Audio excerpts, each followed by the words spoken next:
موت نافرمانی کی حال میں کہیں نہ آ جائے تمہیں. وہ کوئی ضمانت تمہارے پاس نہیں ہے کہ تم کسی گناہ کا ارتکاب کر بھی چکو گے, پھر تمہیں توبہ کا وقت بھی مل جائے گا, پھر موت آئے گی, اس سے پہلے موت نہیں آ سکتی. کیا معلوم عین اس گناہ کے ارتکاب کے دوران موت آ جائے. وہ موت کیسی ہوگی؟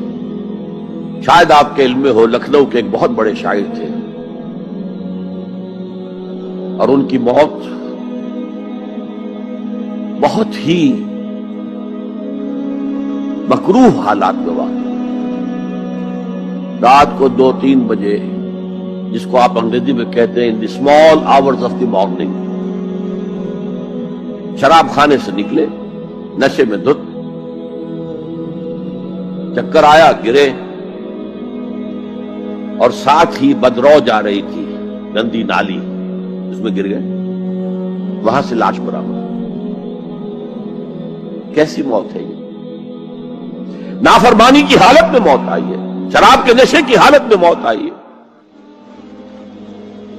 اور کیا یہ ممکن نہیں ہے کہ کوئی شخص بدکاری کا ارتکاب کر رہا اور عین اسی فعل کے دوران موت آ جائے؟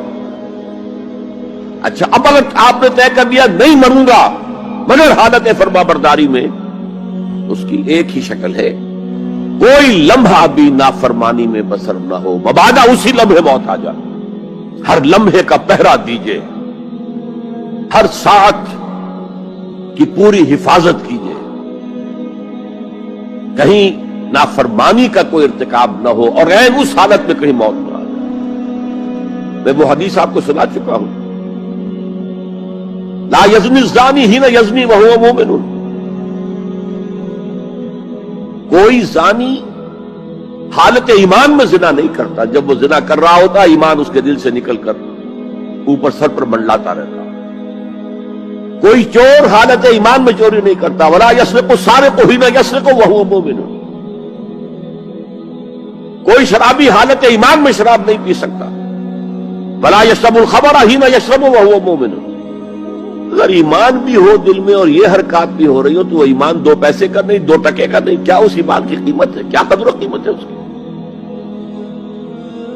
اب اگر عین اسی حالت کے اندر موت آ گئی تو یہ تو خلوع ایمان ہے, ایمان کا خالی ہو جانا ہے. یہ ہے وہ بات جو کہی گئی. اب یہ اسلام اور تقوی, ان دونوں کو یہاں نوٹ کر لیجئے. یا ایھا الذین آمنوا اتقوا اللہ حق تقاتہ ولا تموتن الا وانتم مسلمون. اے ایمان کے دعوے دارو, اللہ کا تقوی اختیار کرو جتنا کہ اس کے تقوی کا حق ہے, اور دیکھنا موت نہ آنے پائے مگر فرما برداری کی حالت. اب یہ اینٹیں اگر پختہ ہو گئی ہیں, ہم نے جہاد کے مختلف مراحل ان پر غور کیا تھا. پہلا مرحلہ کیا تھا؟ نفس امارہ کے خلاف جہاد, شیطان اور اس کی ذریت سلبی و مانوی کے خلاف جہاد, بگڑے ہوئے معاشرے کے جو پریشرز ہیں ان کے خلاف جہاد. یہ 3 جہاد کر کے کما حق ہو فرض کیجئے کہ اب آپ تقوی اور فرما برداری کی روش پر راسخ ہو گئے, قائم ہو گئے. اب اگلا قدم کیا ہے؟ اب ان اینٹوں سے فصیل بنانی ہے. اینٹیں تو مضبوط ہو گئی, پوری طرح پٹ گئی, پختہ ہو گئی. وہ جو اقبال کہتا ہے کہ خام ہے جب تک تو ہے مٹی کا ایک انبار تو, اور پختہ ہو جائے تو ہے شمشیر بے زنہار تو. اور جس سے اکبر الہ آبادی نے بھی کہا ہے, اس سے بھی بہتر انداز میں کہا ہے, تو خاک میں مل اور آگ میں جل, جب خشت بنے تب کام چلے. ان خام دلوں کے عنصر پر بنیاد نہ رکھ, تعمیر نہ کر. اگر ساحل سمندر سے ریت لے کے گولا بنا لیں, وہ نم تو ہوتی ہے ریت, گولا بن جائے گا, پھر اسے شیشے پر بھی ماریں گے, شیشہ کھڑا رہے گا, ریت بکھر جائے گی. اسی گولے کو ذرا بھٹی میں ڈال کے پکا لو, روڑا بنا لو, تو خاک میں مل اور آگ میں جل, جب خشت بنے, جب اینٹ بنو گے تب کام چلے. اب اگر اسے مارو گے تو کوئی نتیجہ تو برآمد ہوگا کہ نہیں. تو یہ پختہ افراد کی شخصیت کو پختہ کرنا. جو حیات اجتماعی اس کو نظر انداز کرتی ہے، جیسا کہ میں نے عرض کیا تھا، پہلی منزل تعمیر نہیں کی، دوسری کے اوپر چڑھانا ہو گئے، دوسری ہے نہیں، تیسری جو ہے وہ ہوا کے اندر اس کی تعمیر ہو رہی ہے۔ ہماری بہت سی ناکامیوں کا اصل سبب یہ ہے۔ حضور نے پہلے افراد کو تیار کیا ہے، افراد کے ہاتھوں میں ہے اقوام کی تقدیر، ہر فرد ہے ملت کے مقدر کا ستارہ،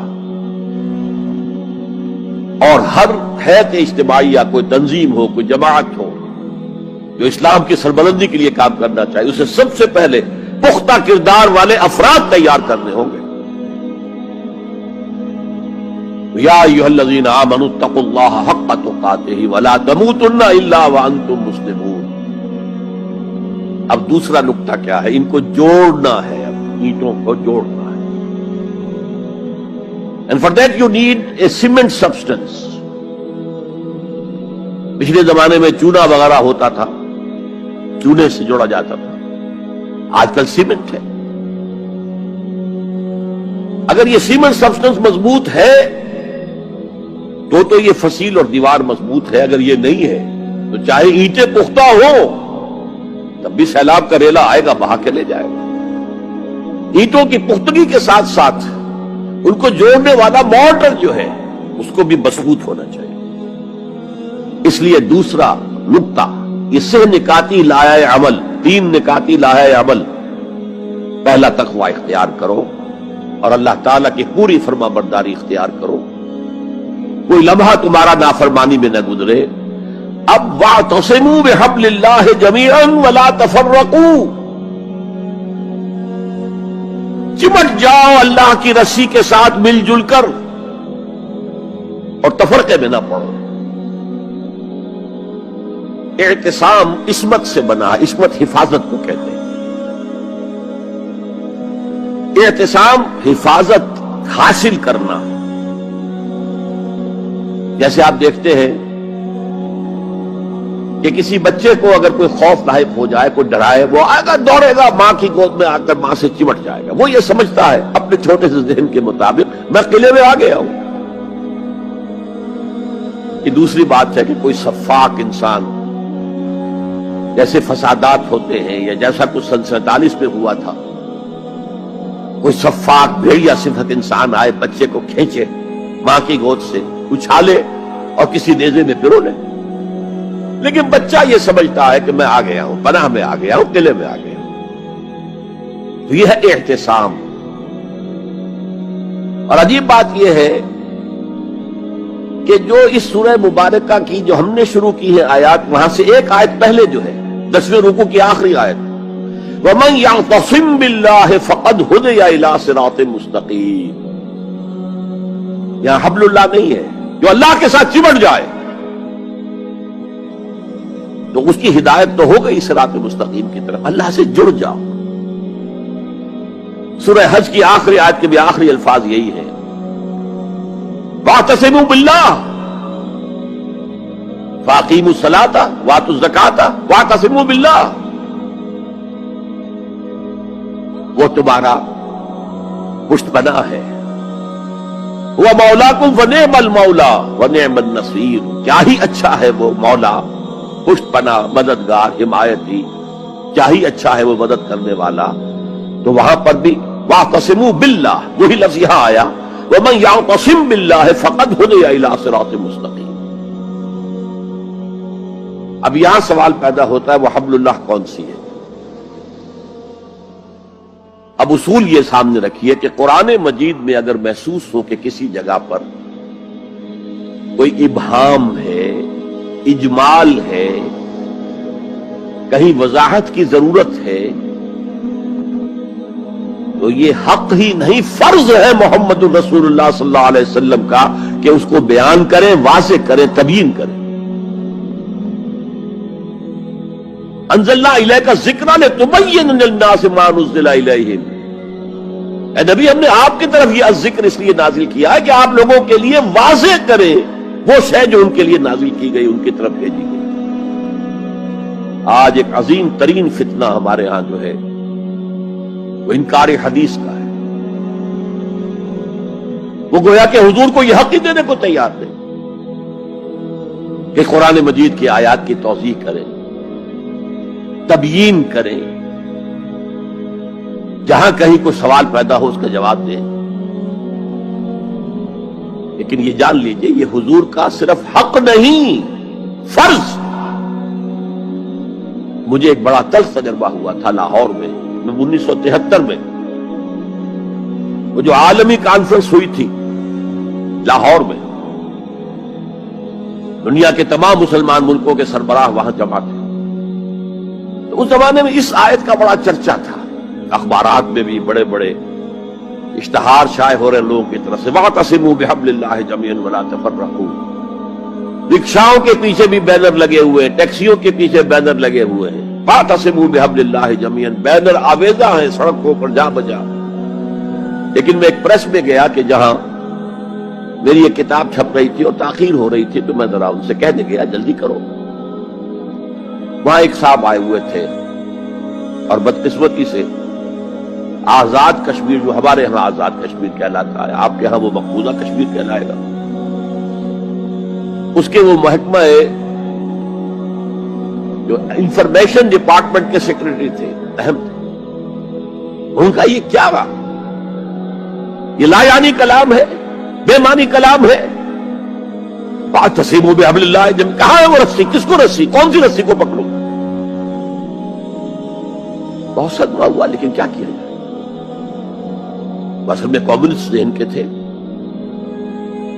اب اس لیے وہ اللہ کے رسول نے واضح کیا ہے کہ حبل اللہ کون سا.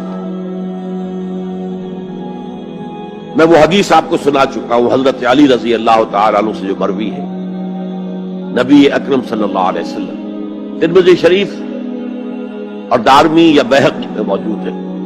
تو اس میں یہ الفاظ میں هو حبل اللہ المتین وهو الذکر الحکیم وهو الصراط المستقیم. حضرت علی فرماتے یہ ہے کہ میں نے سنا حضور نے ارشاد فرمایا ان قریب ایک بہت بڑا فتنہ رونما ہوگا، انہا ستکون فتنۃ. میں نے سوال کیا مل مخرج منہا یا رسول اللہ، اے اللہ کے رسول فرمائیے اس سے نکلنے کا راستہ کون سا ہوگا، مخرج کون سا ہوگا، ایگزٹ کون سا ہوگا. یا آپ کے ہالز میں جہاں ایگزٹ لکھا ہوا ہوتا ہے سرخ سی بتیوں کے ساتھ، عرب ممالک میں مخرج لکھتے ہیں اس کو، نکلنے کی جگہ، بھاگنے کی جگہ. اگر کہیں دھواں بھر جائے، کہیں آگ لگ جائے تو بھاگو ان روشنیوں کی طرف، ان دروازوں کی طرف، وہ کھل جائے. تو جب حضور نے فرمایا کہ انہا ستکون فتنۃ، تو حضرت علی کہتے میں نے پوچھا بل مخرج منہا یا رسول اللہ، فرمایا کتاب اللہ، فتنوں سے بچانے والی اور فتنوں سے نکالنے والی شے صرف کتاب اللہ. فیہ خبر ما قبلکم ونبأ ما بعدکم وحکم ما بینکم، اس میں تم سے پہلے جو اقوام تھی ان کی خبریں موجود ہیں، تمہارے بعد آنے والی جو چیزیں ہیں ان واقعات کا تذکرہ موجود ہے، اور تمہارے درمیان جو اختلافات بھی رونما ہو سکتے